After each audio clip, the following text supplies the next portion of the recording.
I've been practicing law since 1997. I'm here from Philadelphia. I actually grew up not too far from here, which is out of Holmes. I've been in my own practice now since 2010 approximately. I moved back to Philadelphia in 2003. I was a public defender in Dade County in Miami, Florida. I did that for 5 years before coming back home. Cases remain. I am backed by our District Attorney Larry Krasner, Working Families Party, coordinating the Citywide Committee of Reclaim Philadelphia, and so many other groups and elected officials, and asking for your consideration. My number is number 14. I'm the first name under municipal court. So look forward to speaking with you all tonight.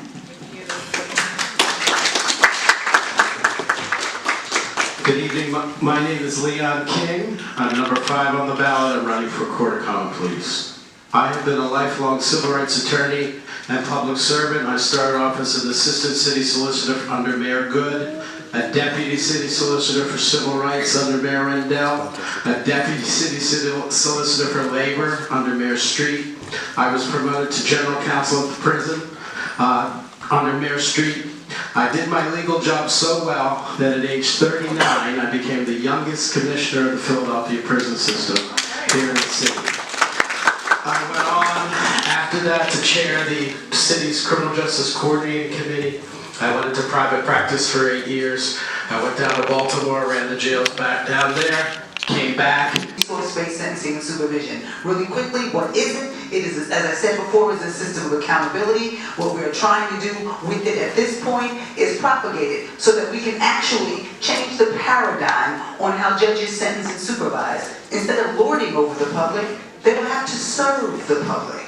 And that is the reason why I'm actually active in the primary time slot, is because, of course, I want to challenge all of those that are seeking to become judges and find out if they find themselves in a criminal courtroom, what kind of judge will they be? Will they take back the narrative on what it means to be tough on crime, meaning instead of punishment that creates crime, which is mass incarceration, we changed it into punishment that attacks the root cause of crime. And with that, I see the... Good evening, everybody. My name is Brian Kiselewski. I'm a recommended candidate by the Bar Association. I'm an endorsed candidate by the Democratic Party. And I'm a husband and a father. That's me to consult with an attorney to be able to take ownership and know what their case is. I'm a judicial candidate for the Court of Common Pleas. My ballot position is number 13. This microphone is working. Okay. I just want to make sure we said this is not against our time. We are recording and streaming live, so if we can keep the noise back there, that's what I wanted to hear. Okay, yes, thank you. I appreciate that.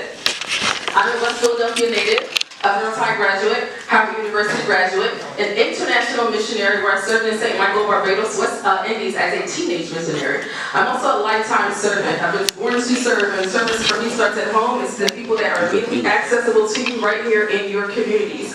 A little story about that is that even though I'm a preacher's child, my first law job was at an Islamic-based law firm where I helped the attorneys to create legal documents for Islamic persons before they traveled for their religious journeys overseas. And if you know anything about the federal law versus Islamic law, sometimes it does not always match. I'm the council member for the 5th Council District. So me being an attorney, I have a keen understanding of what these folks up here are going through, running for office, but also as a representative of you all, to provide you with information that if you have any questions on some of the things that they said, you can always reach out to me and I can provide some clarity, some answers for you in the legal setting as well. So thank you all for being here. I appreciate you care about your community. Thank you. And he's so related, I call him Jay. That's all. Just for you. And without further ado, I want to make sure that we give the most greatest applause to our Commissioner Omar Sabir.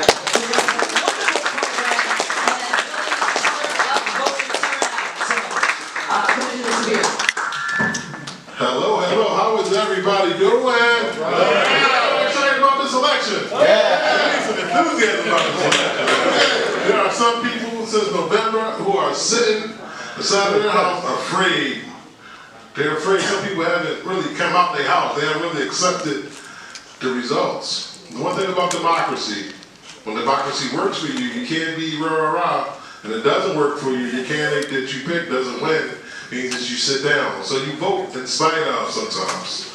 But now we're voting for our future. And these judges, they have a critical impact on your life. They can take your life, they can take your property, they can take your children, they can take your freedom. I mean, come on. I think that's enough reason for us to get out there. But they also can get back and administer justice. There are some great judges. And we're at a critical moment in our country right now where the judges themselves is going to decide what the trajectory of our country is. Much like they did 60 years ago with the Civil Rights Movement. It's going to be judges that's going to have to sort out who has the authority and what's going on. There's some unprecedented things that are occurring in our country right now. There are some people who are not listening to what the court say. So it's going to be a lot that's going to get sorted out. But these judges matter from the local level all the way to the polls. So we're calling everyone to come on out. We're going to DJ, we're going to have food. It's going to be festive. We have one adult, so she's people into the court. And when we hear the traumas, are we addressing just the law, or are we addressing the traumas? Are we addressing the underlying circumstances that got them into the courtroom? Are we addressing their lack of housing or the inability for transportation to get to school? When you're hearing a case, it should be a total person approach to the matter. I think that's what we're lacking. And my mentor, Judge Casey, would say, Tanisha, you can't empty the sand in the ocean with a teaspoon. I'm going to be a teaspoon and hope, just like Judge Sawyer, that I can join some of those initiatives so that we can restore faith and confidence in the bench. The anxiety comes from you not feeling as if the judiciary is there to make sure that you are protected. How do we can do that? One of the major things is by trying to stop the pay to play. If you have people who are there who are independent, it's a lot easier to deal with you feeling that you are being protected. If you don't feel like that, you feel like some backroom deals are being done, you will never believe that this court system is there to protect the people. There you go.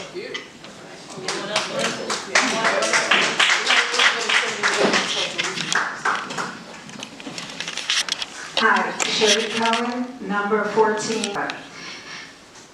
I have been a tenant rights attorney in municipal court. That court is known by people who go before it as eviction court. That is an example of the distrust people have in that court system. They do not think it's fair. It is not fair. And that's why people with my background who have represented tenants need to be judges on that court to balance that court. Also, our criminal justice system and our other systems, our family court system, what is underlying our court system is a history of racism. And we need people coming to the court who understand that, who are not there to continue to perpetuate it. So we must interrupt that. We must change our court system so that everyone has the possibility of real fairness in the court system. That will create trust in our court system. If we change the trajectory of our court system from where it is today, then we will begin to develop trust in the court system. Thank you, Sherry. Thank you. We're going to move to the next question from our panel. I really appreciate the answers that were given, and someone, thank you for shouting out the elephant in the room, that underlying a lot of our issues in the courts is racism, institutional. So I hope we do a lot more to combat that. Hi everyone, my name is Tina Marie Russell, and we are in North Central Philadelphia, CDC, and RCO. Hi, this is Tina Marie Russell from North Central Philadelphia, CDC, RCO. We are the collective, and we are an organization of a bunch of organizations who came together to provide a source of a location for everyone to come together and talk to the candidates for this particular occasion for running for judge. And our questions are, the category is what, Kevin? Doesn't know? Okay. What are your thoughts on the traffic lights, the red lights, traffic? I'm sorry, let me skip that one because I don't have that one. Let's skip that one. Let's skip that one too. As an attorney, What are 4 changes you would like to see to secure the constitutional rights of the clients that you serve as an attorney? Are there any type of constitutional rights that you would like to see? Now, I don't make these questions, I just read them from what people have written to us. Take liberties here. Okay, go I ahead. think what I would like to understand as a judge, there are a lot of constitutional questions that you will have to decide on. What are some of the most prevalent constitutional questions that you anticipate coming up as you sit on the bench? President trying to get rid of the 14th Amendment. Wait a minute, we're gonna go in order. As a sitting judge, I can tell you, one of the most frequent kinds of motions that I have to preside over, the motion to suppress, and that is the 4th Amendment. It's the search and seizure rights, right? And I'll give you a quick example, and we'll put your card, won't talk for too long, right? I had a case the other day and spoke to the young lady behind the driver's seat, the defendant, by the way. Best thing that's happened, by the way. Body-worn camera. A young lady or mother whose daughter was locked up for murder. She had like 22 or whatever years, and she was talking to me about the poor representation that her daughter got that led to this whole thing. And she attorney. That she wanted to change the attorney, and she had another attorney, to take over, and the judge told her she couldn't do that. And people have a constitutional right to have whatever attorney they want to hire. And, she had someone to replace him, you read the Constitution, right? It says you shall have due process. There's no exception if you're Mexican, if you're El Salvadorian, if you're Muslim. I've been at ERLIC number 8. So what I would like to, in answer to your question, to say that when the system inherently treating people differently based on the fact that somebody can afford something, and here knows this as the public defender, if the families have the money, they can pay the cash bail and then they can wait for trials at home or on house arrest, and I don't think that it's fair because everybody should be able to City's official civil rights police. Set up ahead of time. So when you take it away, you got somewhere to go. I'm serious about it. You got to think about it ahead of time and prepare. Stay ready so you don't gotta get ready. Okay, this question relates most to us as, Sherry Cohen, number 14. This question relates most to us in our capacity as judges because we can say who is in our courtroom and who is not, and I will not allow ICE in my courtroom. I do not want them intimidating anyone in my courtroom, and I will instruct my court staff that they are not to give any information to ICE. Good luck.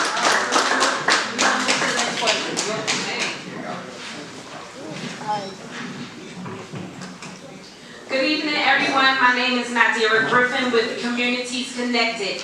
I am the Philadelphia ambassador for the 10 council-mandated districts. I am a former teacher of the Philadelphia School District. I am a former federal employee as a program. Not guilty after it was proven that he gave a false confession, something that oftentimes. Move to one more question. A member of Brewerytown Sharswood Neighborhood Coalition. I'm a leader of the Clean and Green team, Environmental Justice for All. There you go. No, we know that was Thank you. that was good. City Henry, number 13. Before I was a litigator, I was a mediator. I worked with Good Shepherd Mediation Program. It was on Shoe Avenue at the time. And one aspect of the program was restorative justice initiatives and services. And we actually worked on weekends to bring children into the office.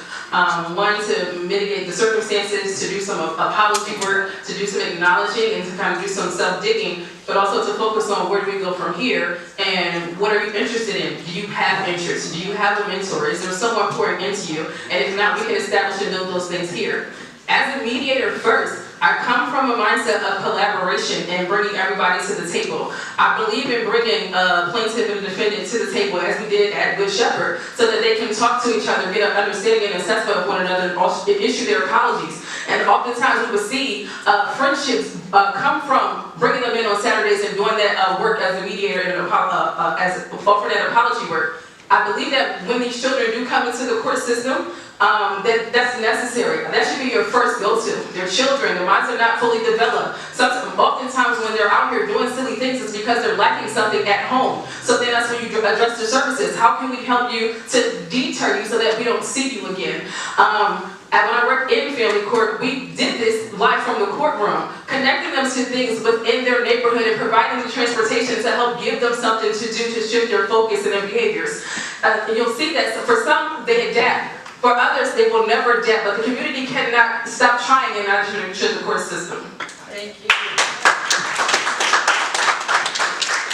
You talk about collaboration with the community. That is exactly what resource-based sentencing and supervision is. It is a collaboration with reentry resources. My best reentry resources were actually those resources that were started and utilized by formerly incarcerated folks. Because who better to help shelter in the system, and some of this stuff is very easy. You know what I'm saying to me? All right. I think we have one more. Oh, Kia. Yes. I just want to add a couple of points to that. First of all, I was the executive director of the Commission on Human Relations, so part of my responsibility was to build strong communities, meaning that we're going out to communities in crisis and giving youth particularly the skills that they need to solve their issues with words and not weapons. And so one of the things I believe judges can do is form partnerships with community organizations, form partnerships with city government agencies, because we need to hit the youth a lot younger than we are hitting them. Right now it's high school, but we need to get them well before high school, middle school. And so also when we're seeing cases that are coming before us with youth who are in certain high schools, we know that there's conflict in those high schools, right? So we need to make sure that somebody can reach out to that principal and find out, do you need extra support in your school? If someone got shot in that school, you can believe 9 times out of 10 there's ongoing conflict in that school. And so I think it's incumbent upon judges to know what the school system is offering and what the challenges are. And so that's just my 2 cents. All right. We're going to get one more person, and then we're going to wrap up. I think we have a question from a young man out there, so we'll have that one after you. So please, you can stand in the way between his question and everybody else. I'll keep it very simple. I think Kia really hit the nail on the head there about what we can do in advance. Because this is about what can we do for the community and how we can be in the community as judges to be able to stop these things from happening. I think part of it goes to another question about judges being in the community and showing people that we are just members of the community as well. Making sure that we come to community events, making sure that we're out there showing the young people. One of the programs I participate in is a civics class in 8th grade. And it pairs a judge and attorney once a month going in and teaching civics. It's making sure that they see these people as just people, teaching them about government, teaching them about the law, teaching them about things that are to be practical, so that they're not seeing a judge for the first time on one of their worst days, whether it's in housing court or family court or criminal court. And so that's the important stuff, and that's what we can do in advance. Thank you so much. So we're done with the questions from the panelists. I do think we have just a few questions from the audience. You can point to whoever you'd like to answer, okay? And if you want more than one person, point to them, but please ask your question.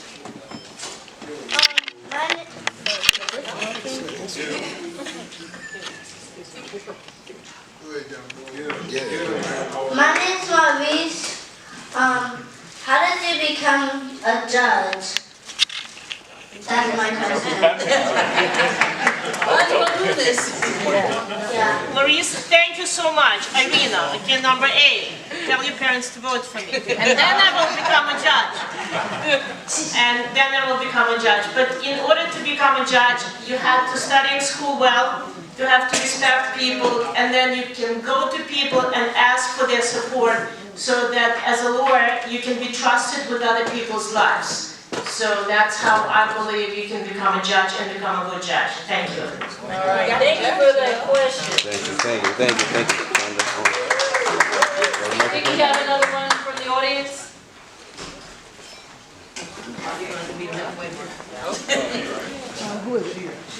Wait, can I get something? Go ahead. Hello. So I am community and I'm everywhere. But long story short, this is my question. How do you hold each other accountable, and how do we hold you accountable to us?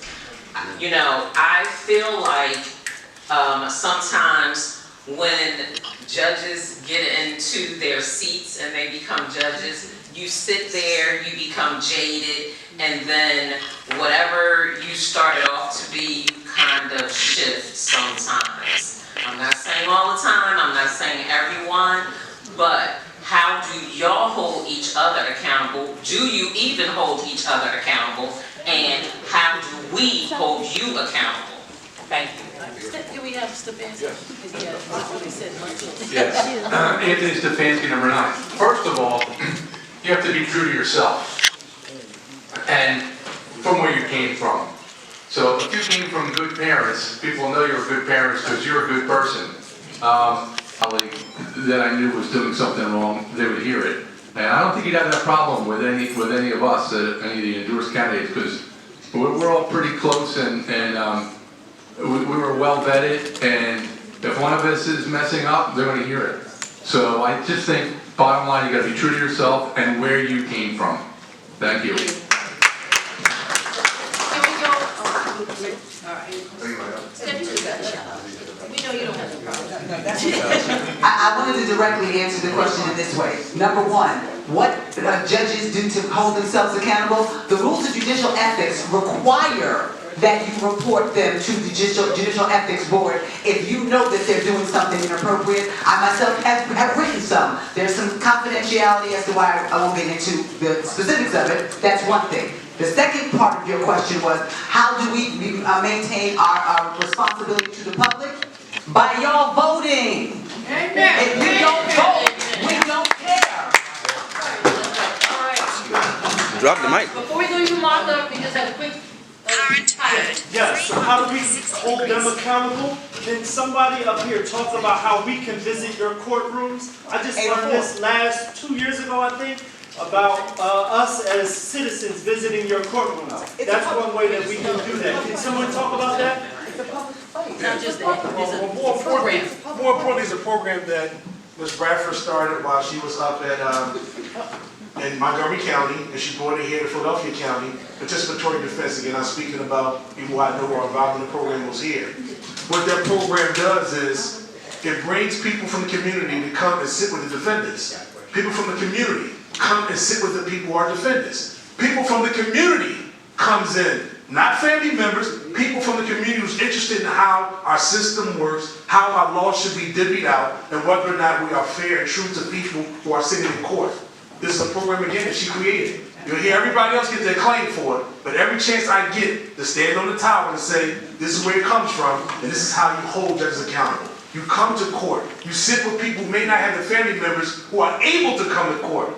Everybody that don't have somebody in court doesn't mean that they don't have anyone who loves them. Work means you may not be able to get off work to help your loved one out. But programs like participatory defense allows that to have people there. I would piggyback off the last question, but I wouldn't cause too much trouble. Ethics. When you pay the play, that's unethical. I'm going to let Martha ask the last question. Oh, we have.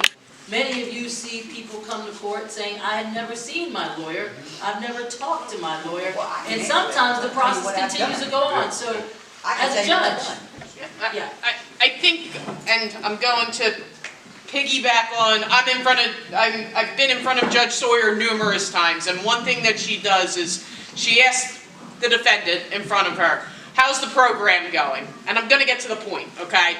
And sometimes they're like, I don't want to give the wrong answer. Like, the program's fine. And what Judge Sawyer says is, I'm not just evaluating you, I'm evaluating the program too.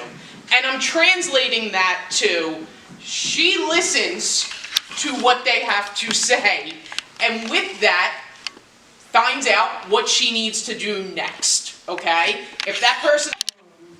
And I will jump off the bench and make them speak to act. And if that doesn't seem like they're actually being participatory, you remove them from the case. Thank you.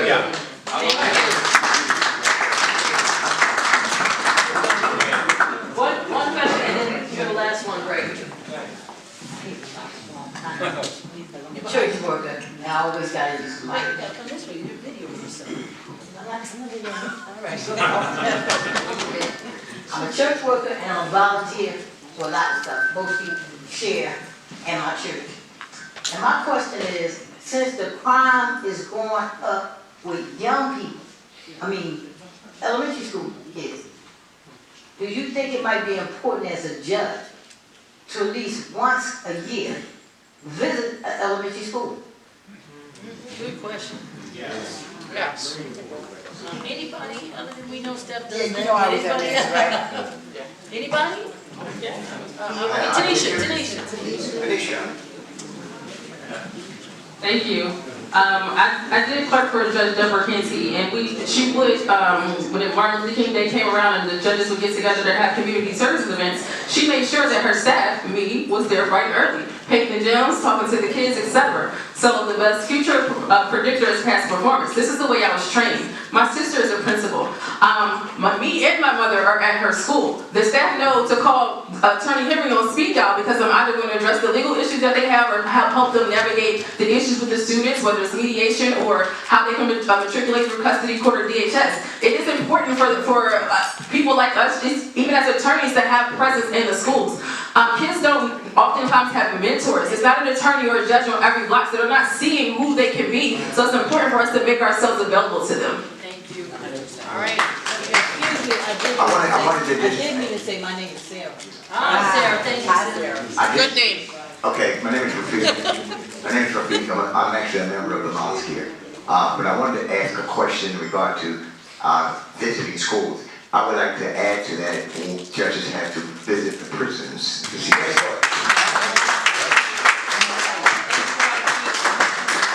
One last question for the night, and then we just want you to wrap up.